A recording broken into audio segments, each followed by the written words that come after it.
Assalamualaikum warahmatullahi wabarakatuh. Alhamdulillahi rabbil alamin allazi amarana bittaqwa wal ibadah wassalatil jamaah. Allahumma salli wa sallim ala sayyidina Muhammad wa ala alihi wa ashabihi Zawi zuhdi wal karamat. Muslimin muslimat muqimis salah, jamaah salat subuh Masjid Jami' yang mulia. Puji kita kepada Allah Azza wa Jalla memberikan kita istiqamah, konsisten, tetap pendirian, setia dan loyal terhadap perintah Allah Subhanahu wa taala, baik yang sifatnya itu wajib mesti kita lakukan maupun yang sifatnya itu sunat sebagai anjuran yang kita berusaha untuk melakukannya. Namun kalau perbuatan itu dimasukkan, dikategorikan dalam hukum sunat, artinya tatawu atau nafilah, tidak berdosa jika tidak sempat melakukannya, tapi bukan untuk tidak dilakukan. Salat subuh ini hukumnya wajib, mesti dilakukan. Berjamaah salat subuh itu hukumnya sunat, bahkan sunat muakkadah kita upayakan. Bahkan sebahagian mazhab ulama mengatakan bukan berjamaah ini sunat, tapi berjamaah pun hukumnya wajib. Namun sebahagian daripada masyarakat kita masih meringankan yang sifatnya itu sunat. Bahkan kita khawatir salah memberikan pemahaman seolah sunat itu je galak-galak adanya. Sunatnya galak ada pubuk. Itu salah betul persepsinya. Sunat artinya jika kita tidak bisa atau tidak sempat melakukan, Allah tidak menghukum kita dengan satu kesalahan atau dosa. Dan bukan berarti kita seolah-olah sesuka kita. Berjamaah ini hukumnya sunat muakkadah. Sebahagian menyebutnya wajib atas dasar ancaman Nabi membakar rumah orang yang tidak peduli, tidak pernah menggubris kehadirannya di saf-saf salat jamaah. Hamba Allah jamaah yang berbahagia, kepada Rasulullah sallallahu alaihi wasallam senantiasa kita sampaikan salat wa salama yang telah membimbing kita melalui hadis-hadis beliau yang diteruskan, dipancarkan melalui lidah-lidah para ulama, lidah-lidah mufassirin dalam kitab-kitab tafsir, lidah-lidah muhaddisin dalam kitab-kitab hadis, dan lidah-lidah para ulama dalam berbagai dakwah dan penjelasan agama. Muslimin hamba Allah yang mulia, kita ingin melihat bagaimana seorang Ibnu Mas'ud, dia adalah sahabat Rasulullah sallallahu alaihi wasallam yang banyak juga meriwayatkan hadis, ditemukan di dalam kitab-kitab hadis atau di dalam nas-nas hadis pada sanadnya itu an Ibni Mas'ud. Jadi Ibnu Mas'ud salah seorang sahabat yang lumayan banyak meriwayatkan hadis, dan yang terbanyak adalah Abi Hurairah. Jadi kalau dibukan Abi Hurairah, an Abi Hurairah ini menempati ranking pertama terbanyak meriwayatkan hadis. Seterusnya termasuk Ibnu Mas'ud. Beliau menjelaskan dalam satu hadis yang sangat populer di kalangan sunni, kalangan ahlu sunnah wal jamaah, yaitu ketika Rasulullah sallallahu alaihi wasallam mengambil sepotong ranting, jok sikrek purih, dan dijelaskan di sana dari ujung pelepah kurma, karena jamun tidak ada lidi-lidi yang dibuat kemasan atau sintetik, karena memang ada alam. Cok purih guit li Nabi, lalu dia tunjukkan kepada Ibnu Mas'ud oleh Rasulullah. Kata Rasulullah sallallahu alaihi wasallam sembari membaca ayat Al-Quran. Jadi di tangan beliau ada sepotong lidi, sikrek purih yang gegarih di atas pasir, di atas tanah, di gurun pasir. Nabi membaca, wahai Ibnu Mas'ud, lihatlah aku tuliskan di tanah, aku gariskan di tanah, wa anna hadza sirati mustaqimah. Sambil beliau menggaris di tanah, beliau membaca ayat Al-Quran. Wa anna hadza sirati mustaqimah. Inilah jalanku yang lurus. Kata Nabi membaca ayat itu memperlihatkan kepada Ibnu Mas'ud. Nyo jalan yang lurus. Wa anna hadza sirati mustaqimah. Dan itu firman Allah. Dan inilah jalanku yang lurus, kata Allah. Lalu beliau dengan tangannya menggariskan ke kiri dan ke kanan. Nyokon.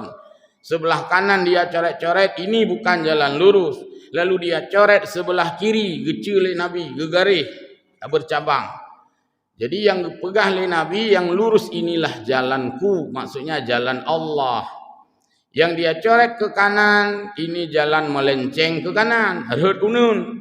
Yang dia coret ke kiri, melenceng ke kiri, harut ui, musuru unun, musuru ui. Ada nama musuru, ada unun pi musuru. Maka tetame moto, hana tak khenya bek musuru, bek harut bahan ui belah pineh jalan. Bahan unun hanjir harut di. Artinya ada nama musuru. Bohui atau unun mandua musuru. Hana istilah hana pun musuru, aki unun hana pun musuru, adi aki unun bihaji musuru.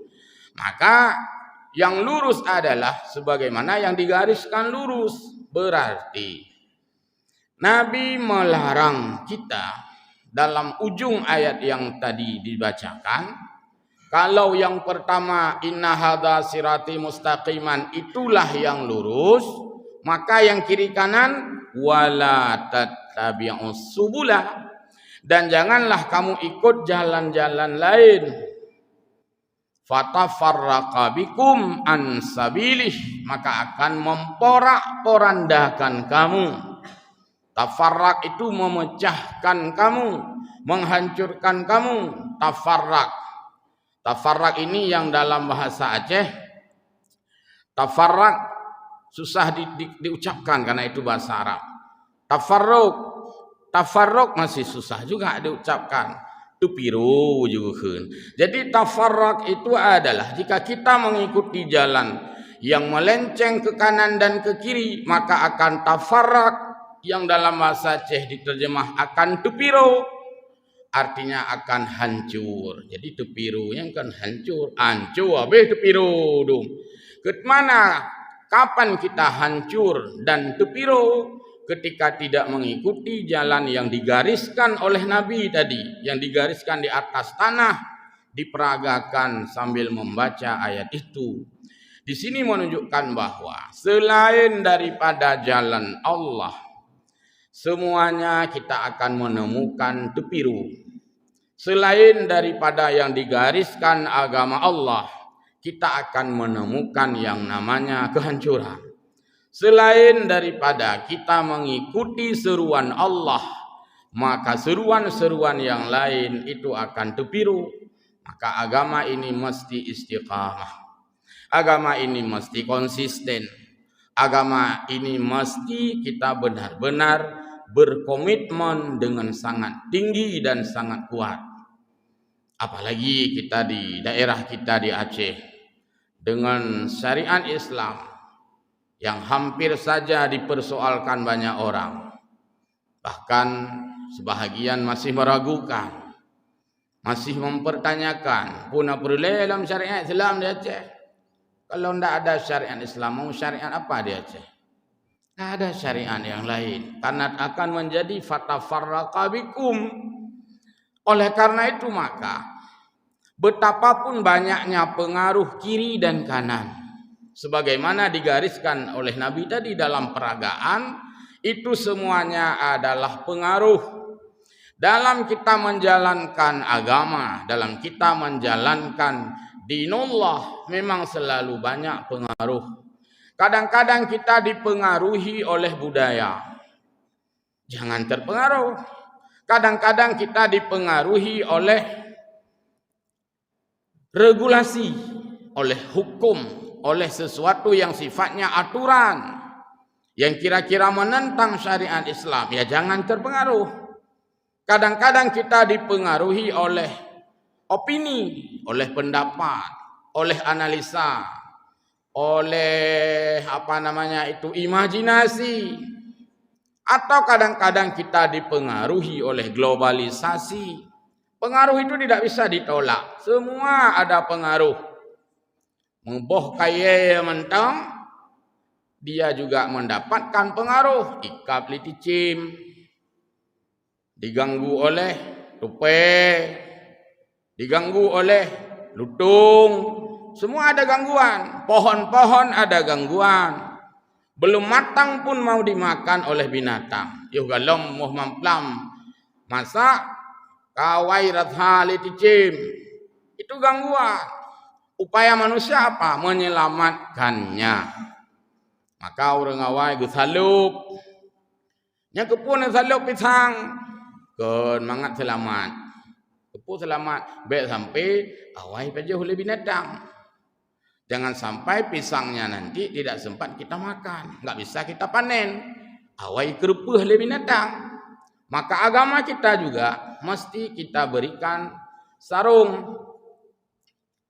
Moto tidak pedang mentang. Kablo sarung sebuah moto. Baik lagi nyanai lah ujian yan. Baik lah urut tadi. Kita rawat. Sementara ibadah kita, iman kita pun mesti kita rawat.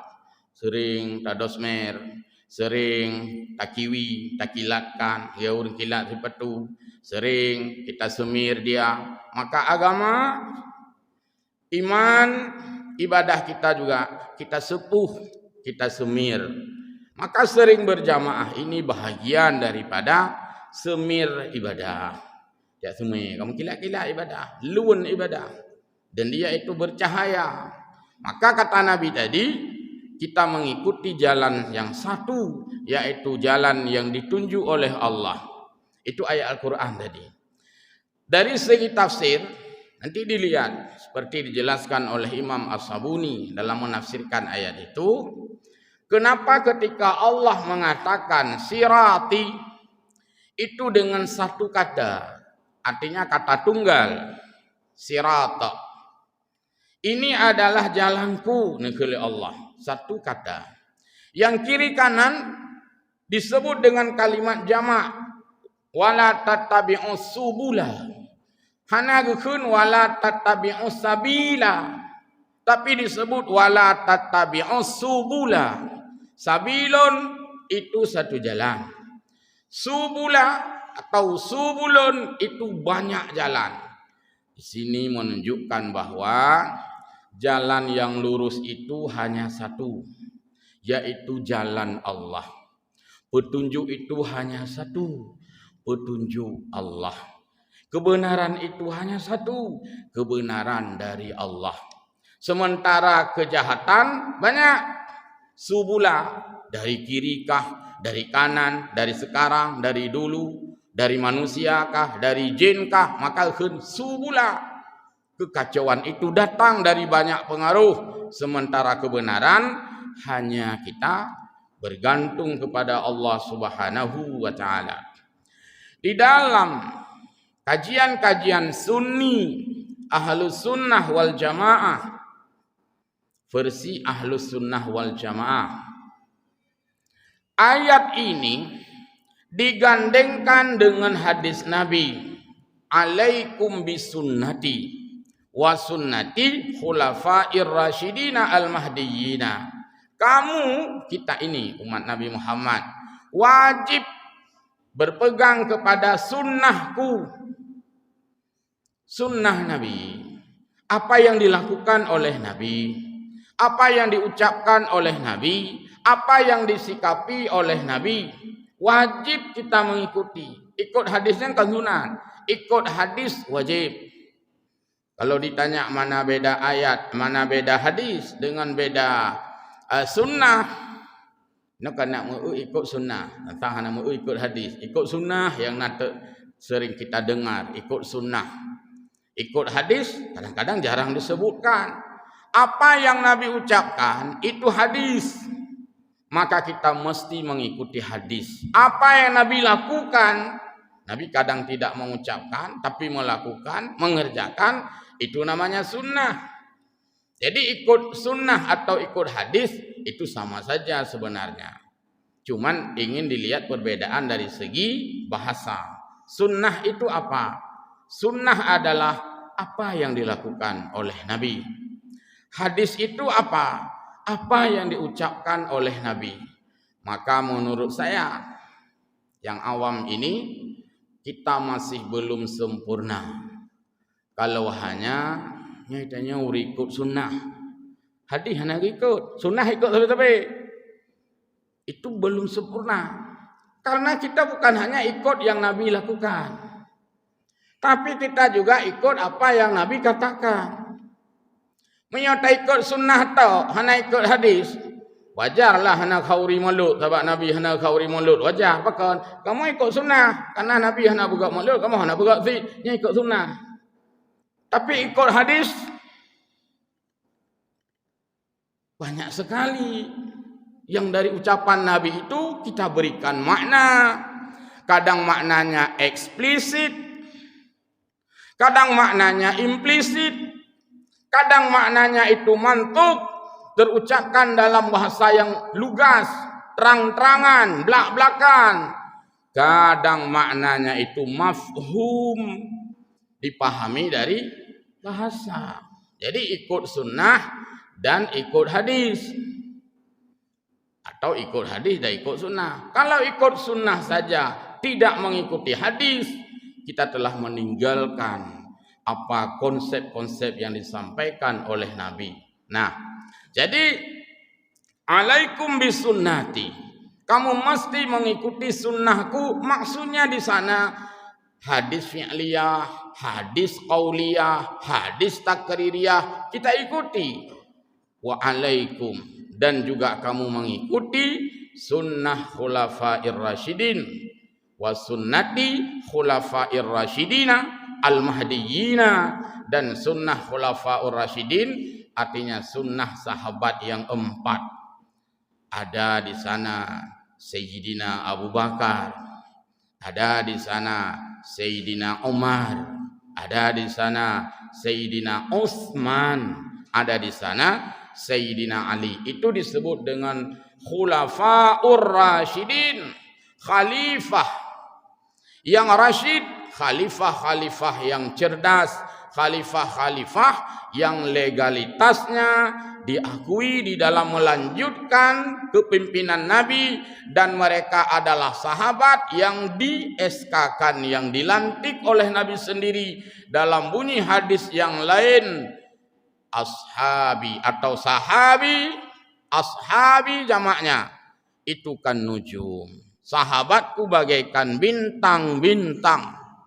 Dan sahabat 4 itu sahabat yang dijamin oleh Allah, sudah dijamin oleh Rasulullah sebagai pendamping Rasulullah masuk syurga. Maka tolong tidak ada di antara kita yang malim hat pihyan be ya anti sahabat, apalagi kita yang belum tahu apa-apa. Jadi jangan sampai ada di dalam imajinasi ilmu kita itu sampai pada tahap menentang dengan sahabat. Hana malim katanya dengan Abu Bakar, baik Tuhan dong adulah. Hana malim katanya dengan Sayyidina Umar, hana malim katanya dengan Sayyidina Utsman, hana malim katanya dengan Sayyidina Ali, karena sahabat itu bahagian daripada hadis Nabi juga. Apa yang diucapkan oleh Nabi disebut hadis, apa yang diucapkan oleh sahabat disebut asar. Maka hadis dan asar itu kedua-duanya datangnya dari Nabi juga. Karena apa yang diucapkan oleh sahabat itu semuanya sudah mendapat ACC, sudah mendapatkan agreement, pengakuan dari Nabi dan hana pernah menentang. Maka ikut sunnah Nabi, artinya ikut hadis Nabi dan ikut sahabat Nabi, itulah maksud ayat tadi yang kita baca di awal. Inna hadza sirati mustaqiman fattabi'uh. Inilah jalanku, jalan yang lurus dan kamu mesti mengikutinya.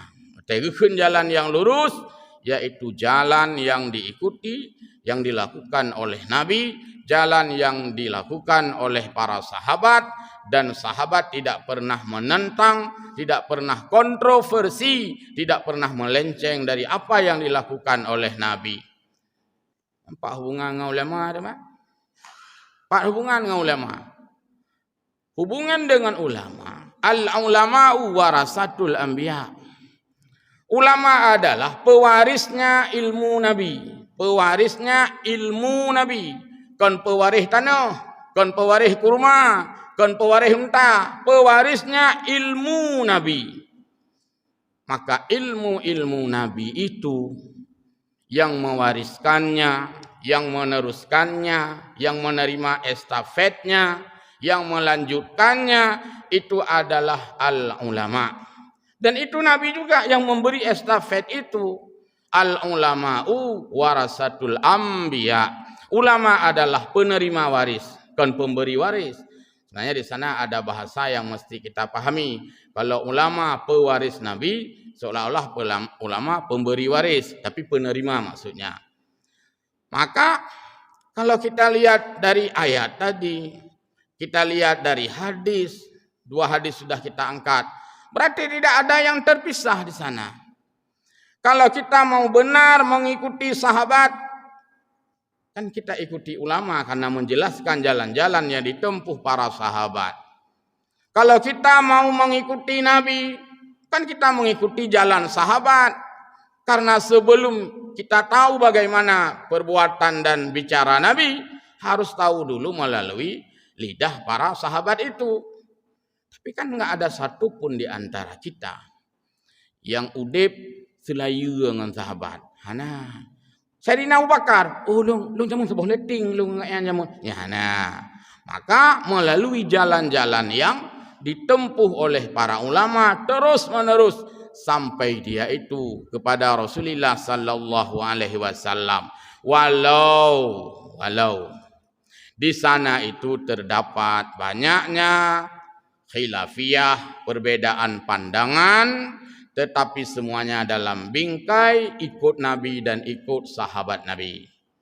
Hamba Allah jamaah salat subuh yang berbahagia. Di sini terjadi sinkronisasi, kesesuaian antara apa yang digaris oleh Nabi tadi, inna hadza sirati mustaqima. Maksud Nabi adalah bahwa kita jangan sampai jauh dari rel, jangan sampai jauh dari rambu-rambu, jangan sampai jauh dari acuan, jangan sampai jauh daripada format keagamaan yang sudah digariskan oleh Nabi dari Al-Quran yang dijelaskan kepada kita, dihidangkan kepada kita melalui kajian-kajian. Sehingga orang-orang yang berpegang teguh diberi nama di dalam bahasa agama itu adalah orang yang mustaqimah. Mustaqim dari istiqamah. Apa arti istiqamah? Konsisten sampai hayat kita berpisah dengan jasad kita, sampai nyawa kita berpisah dengan tubuh kita, selalu dalam istiqamah. Lawan istiqamah adalah su'um mano. Semoga ibadah kita bukan ibadah su'um mano. Semangat kita bukan semangat su'um mano. Rutinitas kita bukanlah rutinitas su'um mano. Tapi jika istiqamah itu, maka insya Allah hidup pun kita merasa nyaman. Walau banyak tantangan, walau banyak rongrongan. Kita sudah diajarkan banyak oleh pahlawan-pahlawan yang telah mendahului kita. Bagaimana mereka istiqamah? Yang berusaha banda pegat peringatan hari santri kiban jamun bak nguprang. Berusaha banda pegat hari Sumpah Pemuda 28 Oktober baru beberapa hari lalu. Bagaimana pemuda-pemuda dulu bak petenang gerawa yang bak jajah li Kapi, bak jajah li Belanda, bedah pemuda bangun membuat persatuan, tumpah darah satu, darah negeri ini. Kemudian mereka menggalang persatuan, ada jong ini, jong itu, yong ini, yong itu. Dia bangun. Kan lagi pemuda mabuk berarti balap-balap tengah malamnya mereka. Tapi pemuda-pemuda yang memang betul-betul dia itu istiqamah sehingga berani bagaimana berperang dengan penjajah yang bukan 1-2 hari, berabad, bertahun dia perang kita. Tapi istiqamah itulah. Hana tak dengar semangat pejuang jamun. Kali aku mau perang, 2 go aku tembak, aku peluang aja aku dah. Hana ya. Sampai mereka itu mati. Bahkan digelar dengan pasukan berani mati. Hana dalam semangat pejuang, pasukan berani lari. Hana. Mandum pasukan berani mati. Mati dalam kebenaran. Saya kira demikian. Mudah-mudahan dari ayat dan hadis tadi memberikan pemahaman kita bahwa jalan yang benar hanya saat kita bergantung kepada ketentuan Allah. Sementara jalan yang salah itu banyak dasar dan sumber-sumber yang mempengaruhi kita. Wallahul muwaffiq ila aqwamit thariq. Wassalamualaikum warahmatullahi wabarakatuh.